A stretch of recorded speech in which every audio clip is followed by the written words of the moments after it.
저와 여러분이 새로운 시작을 해야 됩니다. 네. 자, 새로운 시작이 필요한 시간표예요. 새로운 시간표가 왜 필요합니까?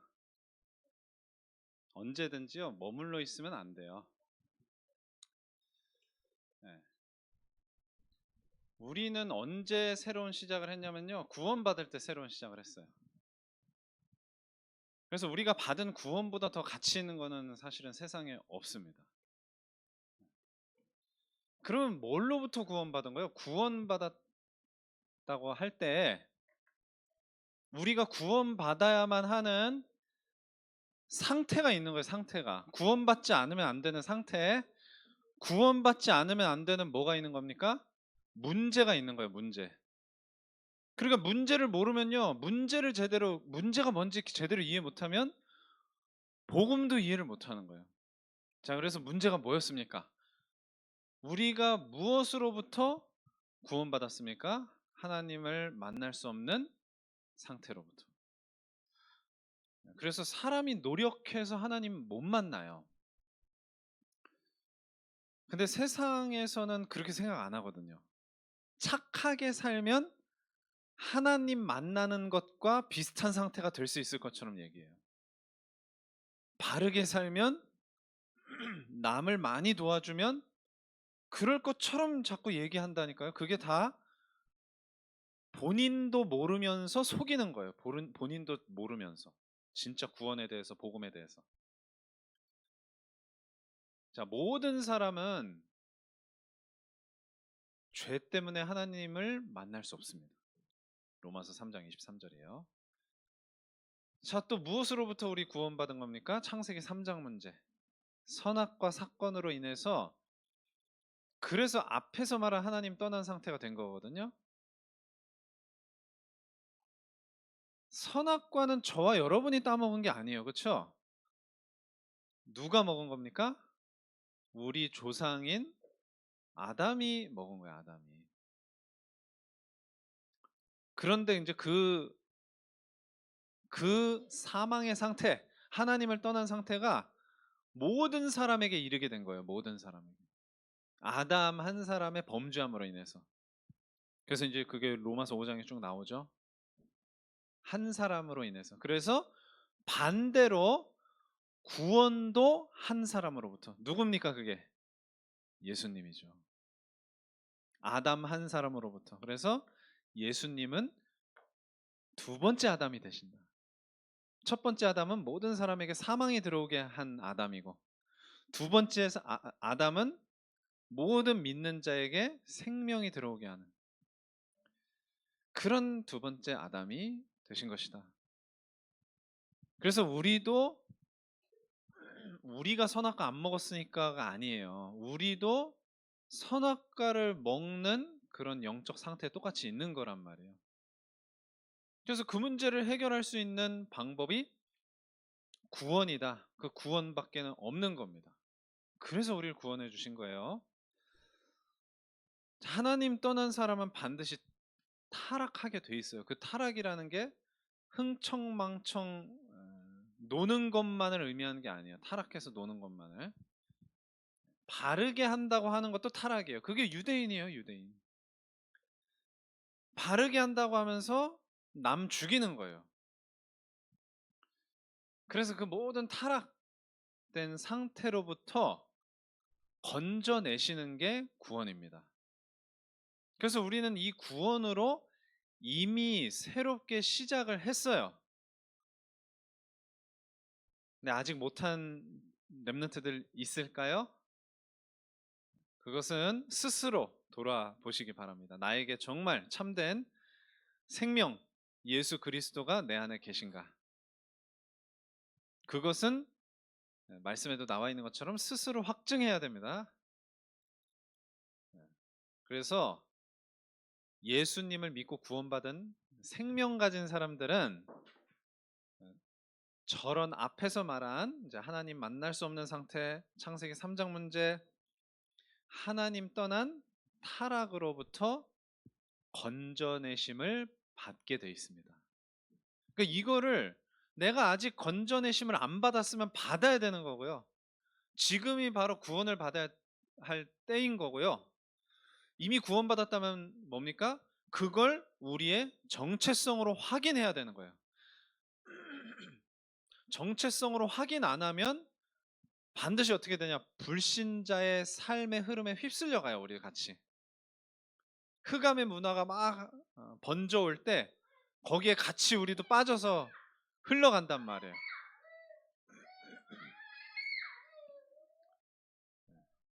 자, 그래서 우리는 그런 타락된 흐름에서 완전히 빠져나와 있는 하나님 자녀구나. 이걸 이제 매일의 기도와 예배와 묵상을 통해서 확인해야 되는 거예요. 그러니까 이거를 확인하지 않고 그냥 현장에 나가서 살아간다. 세상에 나가서 살아간다. 대단히 용기가 있는 행동이에요. 그건 용기라고 안 합니다. 정확하게는. 뭐라고 하느냐? 만용이라 그래요. 만용. 예. 만용은 뭡니까? 예.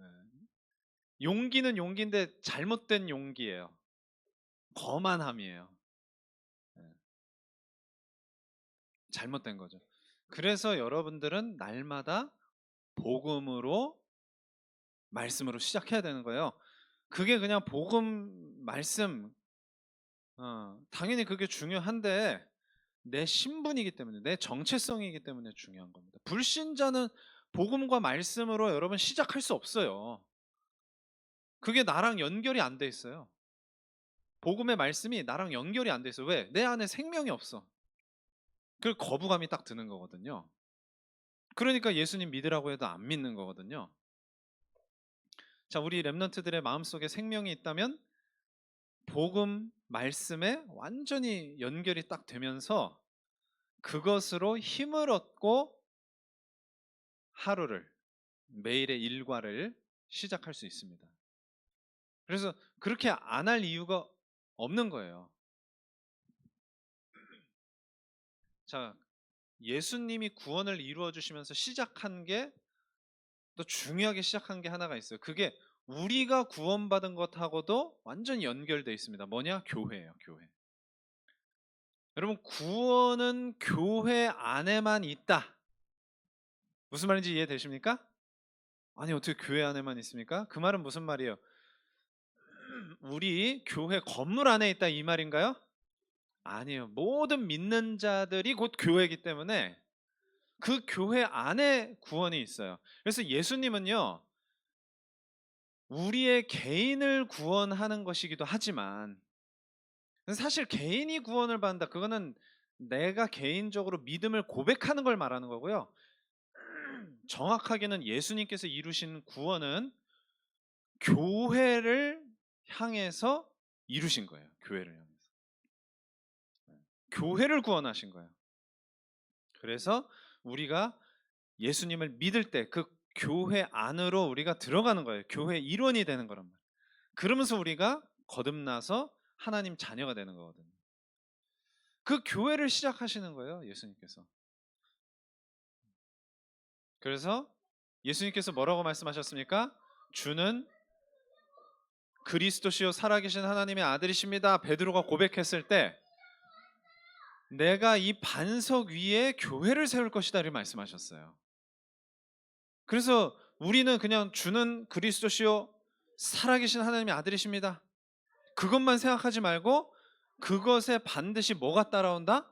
교회가 따라온다. 저와 여러분의 믿음의 고백 위에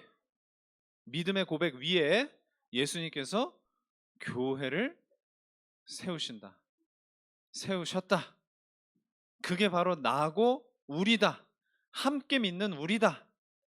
그래서 하나님은 나와도 함께 하시지만 누구와 함께 하신대요?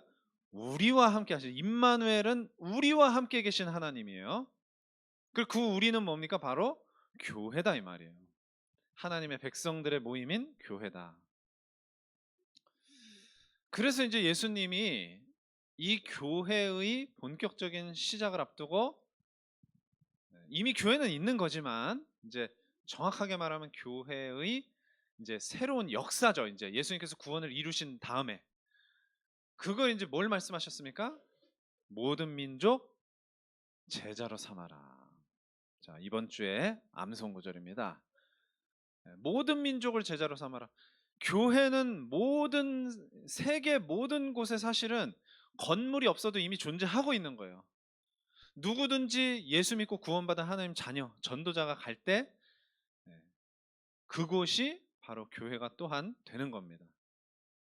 목사님만 가셔야, 뭐 아니면 저 같은 전도사가 가야, 그게 아니에요. 모든 구원받은 성도는 교회로서 모든 현장에서 기능할 수 있습니다. 자, 그리고 본격적인 교회 역사가 이제 언제부터 시작합니까? 오순절 마가다락방에서. 거기서부터 이제 성령께서 본격적인 이 교회의 역사를 시작하시는 거예요. 그래서 그들이 다 성령의 충만함을 받고 이제 다른 언어들로 말하기를 시작하면서 전도의 문이 열리고 말씀이 성취되기 시작한 겁니다. 자, 이제 여기까지가 이제 하나님께서, 예수님께서 약속하시고 성령 보내셔서 이루어 주시는 모든 역사인데요. 한 가지 문제가 있어요. 어떤 문제가 있을까요? 제자들이 한계가 있어요. 제자들이. 예수님의 12 제자 전부 어느 나라 사람이었을까요? 전부 유대인이었거든요. 유대인 원래 하나님 잘 믿는 사람들이었어요. 그렇게 잘 믿지만은 않았습니다만 잘 믿는다고 자부하는 사람들이었어요. 근데 문제는 뭡니까? 우리만 구원받았다, 이 생각이 너무 강한 거예요. 어느 정도로 강하냐? 아니, 복음을 전하는데 이방인들에게 복음을 전하려면 먼저 유대인을 만들고 예수님을 믿게 했다니까요. 안 그렇게 되기 시작한 게 누구로부터 된 거냐? 사도 바울로부터. 그전까지는 유대인을 만들고 예수님 믿어야 된다. 율법 지키고 예수님 믿어야 된다. 할례를 행하고 예수님 믿어야 된다. 안식일 지키고 예수님 믿어야 된다. 그런 식이었어요. 그러다 보니까 기본적으로 이방인에게 복음을 잘 못 전하는 거예요. 이 사람 유대인 먼저 만들어야 되는데 유대인 만드는 게 쉽습니까? 그러니까 스데반의 환란으로 인한, 스데반의 일로 일어난 환란으로 말미암아 스데반 순교죠. 순교. 사도행전 7장에 보시면 순교하는 모습이 나오잖아요. 돌에 맞아서 순교하셨잖아요. 그러면서 다 흩어졌어요. 사람들이. 사도들만 남고 평신도 중직자 제자들은 전부 흩어졌단 말이에요. 근데 흩어진 사람들이 외국에 나가서도 어떻게 했대요?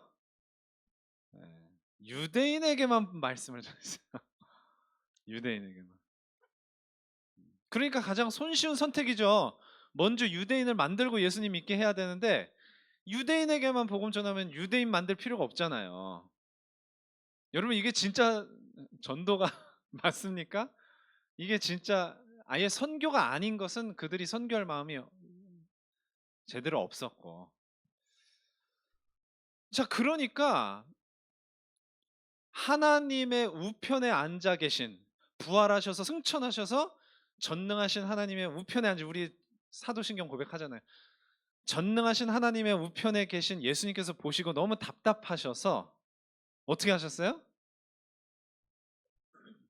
고넬료를 찾아오세요. 하나님의 천사를 통해서. 그래서 뭐라고 그래요? 고넬료한테 베드로를 청해라 말씀하신다. 환상 중에. 네. 이게 이제 고넬료예요. 그리고 또 누구에게도 이제 말씀하십니까? 베드로에게도 이제 나타나셔서 베드로한테는 좀 더 이상한 방식으로 이제 말씀을 주세요. 어떻게?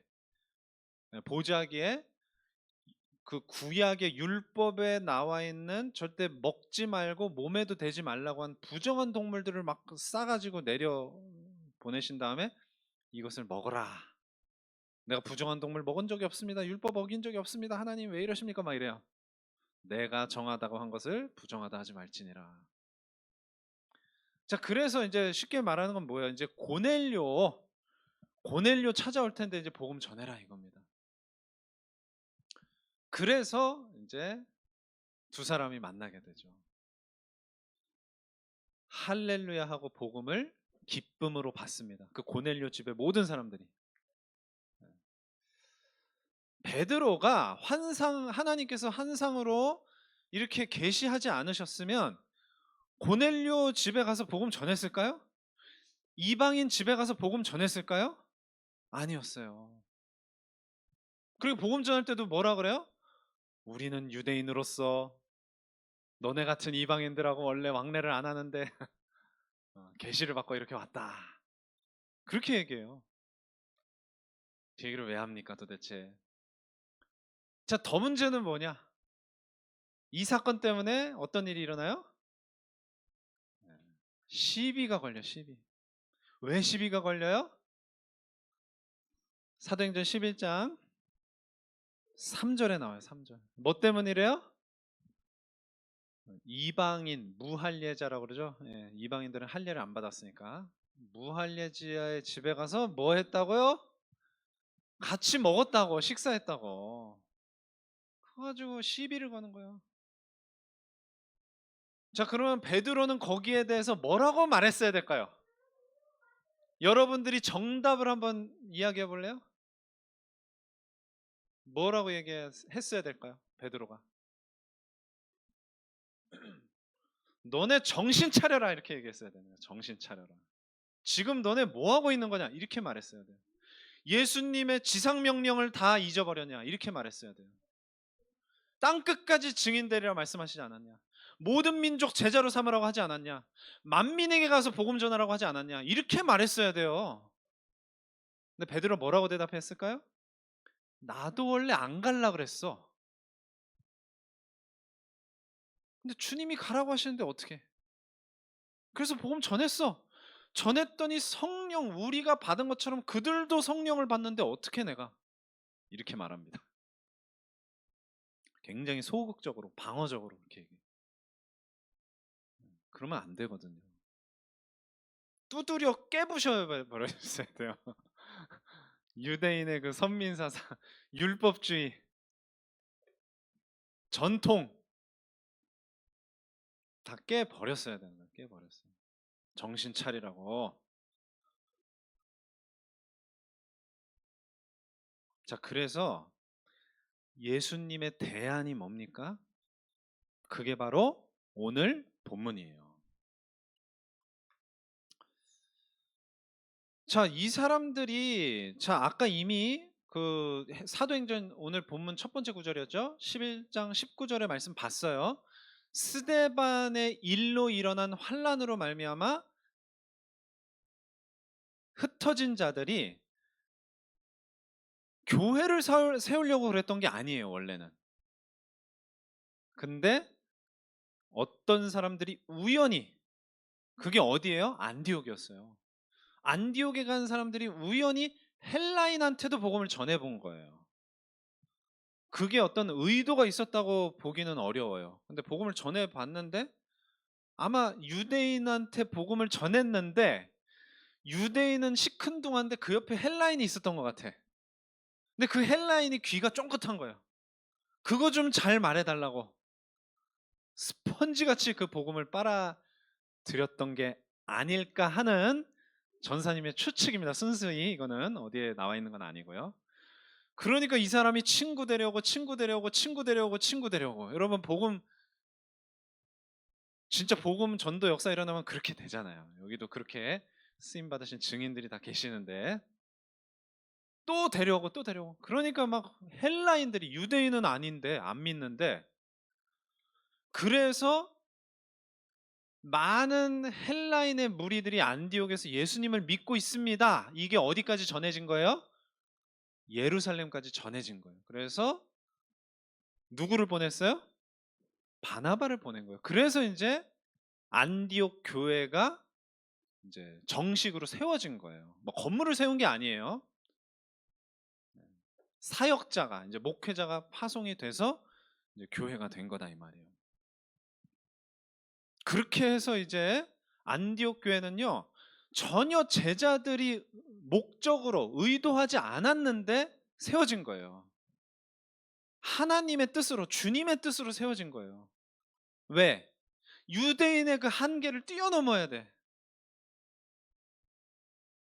우리에게도 이런 역사들이 일어납니다. 우리가 계획하지 않았는데, 우리가 목표로 삼지 않았는데, 우리가 너무 한계를 못 뛰어넘으니까 하나님께서 그냥 강권적으로 확 역사를 해버리시는 거예요. 우리 렘넌트 여러분들에게도 그런 일들이 일어날 수 있습니다. 그거는요, 그래서 좋은 쪽으로만 나타나지 않아요. 스데반의 환란, 얼마나 슬픈 일입니까? 근데 그걸로 인해서 사람들이 흩어졌고, 흩어진 사람들이 복음 전하는데 여전히 유대인에게만 복음을 전했고, 그런데 어떤 사람들이 안디옥에서 헬라인에게 복음을 전하면서 전도 폭발이 일어나고 안디옥 교회가 세워지면서 거기서 이제 새로운 역사가 시작되는 거예요. 어떤 역사입니까? 5명의 사람들이 이제 딱 주를 섬겨서 금식을 하는데, 이 사람들이요 완전히 유대인의 한계를 완전히 뛰어넘는 좀 어려운 말로 출신 성분을 가진 사람들이었어요. 유대인은 예, 둘밖에 없어. 바나바랑 사울. 사울이 누구예요? 바울이죠. 네. 그리고 나머지는 뭐 흑인 아프리카 사람도 있고, 그 다음에 헤롯. 헤롯은 여러분 유대인일까요? 아닐까요? 헤롯 왕. 유대 임금 헤롯 왕은 유대인일까요? 아닐까요? 유대인이다. 아니다. 손 들어볼까요? 유대인 아니에요. 에돔 족속 사람이세요. 이두메. 에돔 족속. 그 사람의 젖동생이니까 예, 당연히 유대인이 아니죠. 루기오. 이 사람은 구레네 사람이다. 키레네. 당연히 이방인 헬라인이에요. 요 사람들이 딱 한조가 돼서 기도를 했던 거예요. 주를 섬겨 금식할 때에. 그랬을 때 어떤 일이 일어났습니까? 성령께서 이제 메시지를 주시는 거예요. 바나바, 내가 불러 시키는 일을 위해서 바나바와 사울을 따로 세우라. 그래서 따로 세워진 바나바와 사울이 어떻게 됩니까? 뭐 해요? 그렇게 해가지고 써 있잖아. 뭐라고? 선교사로 파송이 되는 거예요. 안수하여 보내니라. 안수해서 보냈다. 자, 선교의 역사는 그전에도 있었어요. 뭐가 다를까요? 요나도 선교했습니다. 그렇죠? 여러분, 요셉과 모세는 그거 선교 아닙니까? 애굽에서 바로 앞에 서서 하나님을 증거한 선교 아닙니까? 다니엘은 선교 아닙니까? 네. 또 모르드게, 에스더 선교 아닙니까? 다 선교였어요. 근데 왜 최초의 선교사 안수 및 파송이라고 할까요? 본인들이 의도하고 목적해서 간 게 아니잖아요.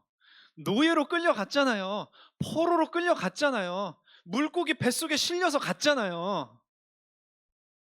심지어 요나는 어떻게 했습니까? 짜증내면서 도망갔다가 물고기 뱃속에 걸려가지고 하나님 잘못했습니다 해가지고 억지로 가가지고 복음 전했는데 이 사람들이 회개하네? 회개하니까 할렐루야 했습니까? 더 짜증냈어요. 내가 이럴 줄 알았습니다. 하나님은 자비가 많으셔서 회개하는 자의 죄를 그에게 징벌로 갚지 않으시고 다 용서해 주시는 거, 이거 너무 나는 싫습니다. 죽을 정도로 싫습니다. 선교할 마음이 있었던 거예요? 없었던 거예요? 선교는 했으나 선교할 마음은 없었던 거거든요.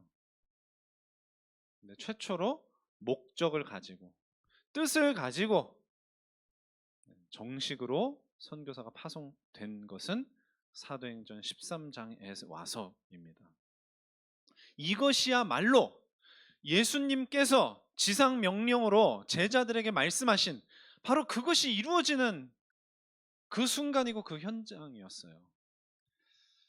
이렇게 말귀를 못 알아먹는 겁니다. 저 사람 성경에 나와 있는 그 유대인 제자들만 그런 게 아니고 누구도 그렇다? 우리도 그렇다. 나도 그렇다. 그래서 우리는요, 새로운 시작, 우리의 한계를 뛰어넘는 우리 렘넌트 여러분들의, 예, 우리 귀여운 여러분들의 한계를 뛰어넘는 새로운 시작을 반드시 해야 돼요. 네.